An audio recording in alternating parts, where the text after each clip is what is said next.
Hello. In the last two sections of my presentation, I have talked about the way in which we look at language in order to teach it, and I have analyzed the role of formulaic language in ELT. Let me now turn to the last part of my presentation, in which I will be working with the implications for teaching. To do so, I will first focus on the ways in which we select appropriate formulaic sequences to teach them, and I will then refer to the teaching formulaic sequences stages that we need to bear in mind when we are doing the task. Let us begin by talking about the ways in which we select appropriate formulaic sequences to teach them. The main principles that we apply are three. We need rich input considering the following criteria. The first one is that we need the formulaic sequences to be fluent and natural, that is, idiomatic. What I mean to say by this is that we need to facilitate fluent language production for communicative purposes. Also, we need to help learners achieve linguistic accuracy, and lexicalized items provide zones of safety where learners are less likely to make errors. Also, knowing these chunks will help learners be confident that they are being understood by their interlocutors. In other words, when students know that they are using fluent and natural speech, they are much more confident to take the risk and to use language. This in turn will help students learn more language by using it. The whole process is therefore facilitated. With this in mind, it is then important to consider as a second main principle a selection of linguistic items that generate linguistic and personal growth in students, that is, linguistic items that nurture students in multiple ways. I am referring to lexicalized items that provide language that builds communicative possibilities in students and that generates enthusiasm to learn and interact. The last principle that we should bear in mind when we are selecting formulaic sequences is that they should allow for the construction of mental models. That is, they should be rich in the ways in which students can connect different concepts in mind so as to store these words in their long-term memories. This will facilitate cognitive processes as well as intake and output. Let us now turn to the second section of this part of the presentation, and let us start thinking about the ways in which we teach formulaic sequences. What are the stages that we use? Well, there are three main stages: noticing, retrieving, and generating. The first stage when teaching formulaic sequences is to help students notice. What does this mean? Well, it means to raise learners' awareness and make clear to them that the formulaic sequences are just as important as individual words. Additionally, noticing also involves boosting learners' motivation. This we do by helping them find a connection with communicative language production in real life. To see how noticing takes place in authentic language teaching contexts, let us now watch this extract of an English class for young learners. As you watch, think of the answers to the following questions. What linguistic items is the teacher teaching? How does she generate interaction in class? In what ways is she encouraging language noticing? Is there language retrieval? In what ways? Hi, I'm Laura, and this is Polly the Parrot. There are many reasons why songs are effective tools for teaching young learners. Connecting words with music makes new language easier to remember, especially when the songs have actions. Movement and music work together to help learners reinforce the meaning of new words and phrases. Puppets are a fun and memorable way to introduce new language. Use the puppet to engage children and give them instructions. When introducing new language to young learners, it's important to activate as many senses as possible. That's why new language is introduced through action songs. This approach activates children's visual, musical, and verbal intelligences and consolidates their memory through movement. Repetition is crucial to help children memorise the song. This section illustrates the types of activities you can use with your class when teaching a new song. Who's this, everybody? Polly. Polly, right. Polly says hello. Can you wave hello to Polly? Very good. Polly's clapping her hands. Ah, very good.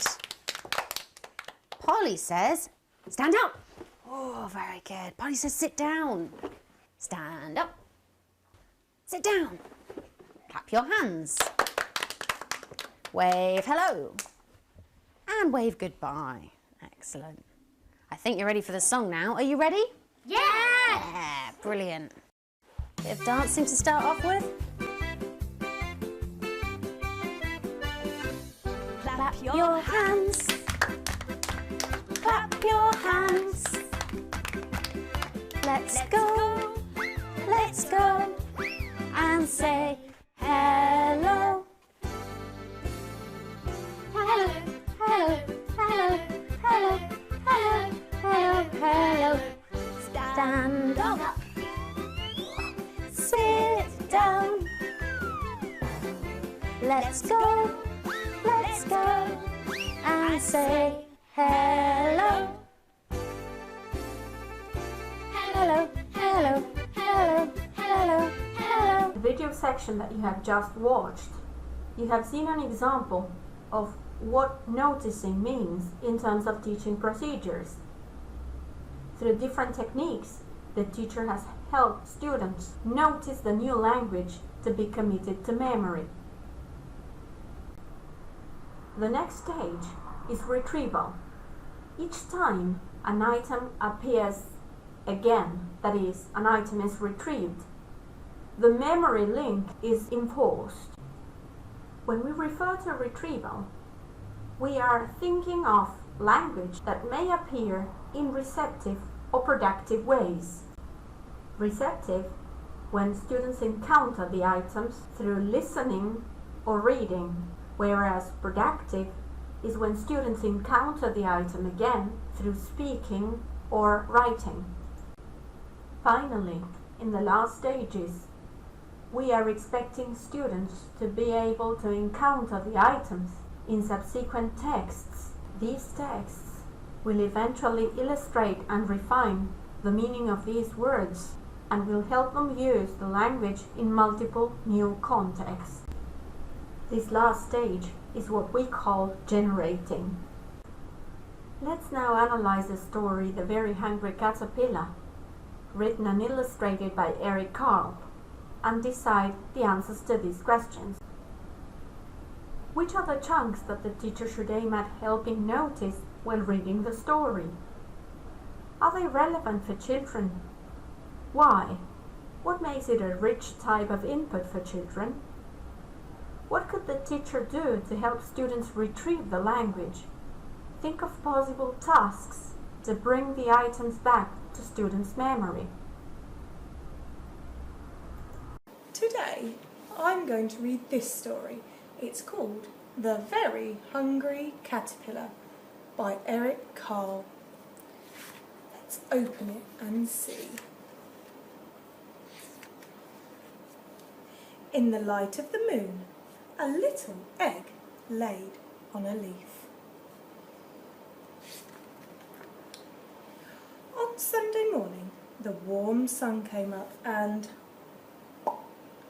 out of the egg came a tiny and very hungry caterpillar.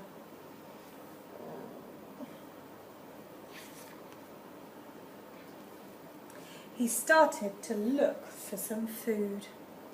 On Monday, he ate through one apple. But he was still hungry.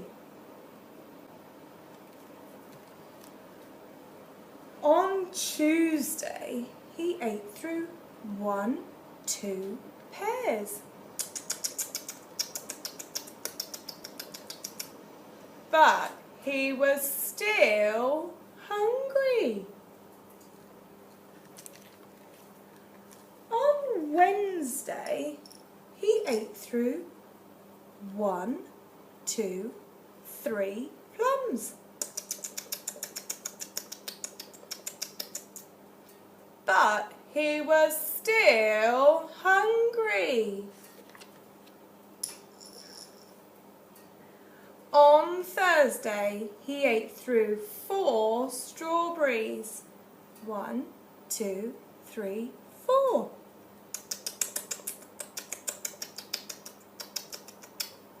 But he was still hungry. On Friday, he ate through 1, 2, 3, 4, 5 oranges. But he was still hungry. On Saturday, he ate through 1 piece of chocolate cake,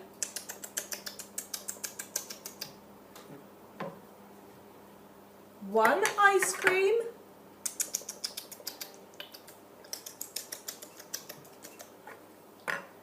1 gherkin,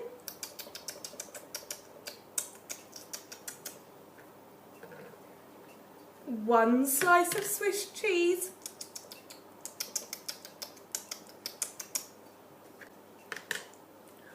1 slice of salami,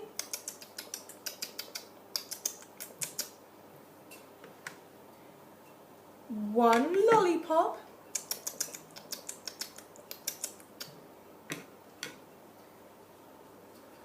1 piece of cherry pie,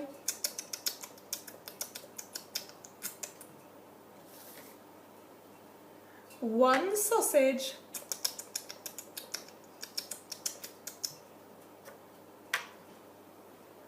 1 cupcake,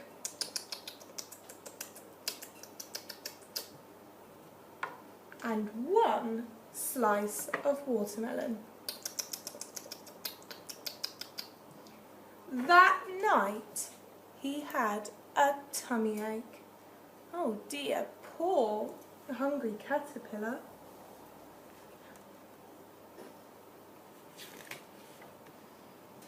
The next day was Sunday again, and the caterpillar ate through 1 nice green leaf.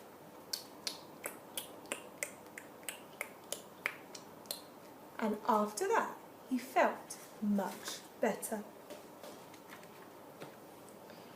Now he wasn't hungry anymore, and he wasn't a little caterpillar anymore. He was one big, fat caterpillar, and he built himself a small house called a cocoon around himself. He stayed inside for more than 2 weeks, and when he nibbled a hole through the cocoon, he pushed his way out, and he was a beautiful butterfly. The story is a wonderful example of the types of texts that are quite appropriate to teach formulaic language. I would like to conclude by referring to the main points that we have covered in this presentation. In the first part, we have analyzed the way in which we look at language in order to teach it. In the second part of the presentation, we have defined what formulaic language is and its role in ELT. Finally, in this last part, we have explored some of the implications for teaching. For further ideas on these concepts, please refer to the bibliography that is suggested at the end of this presentation.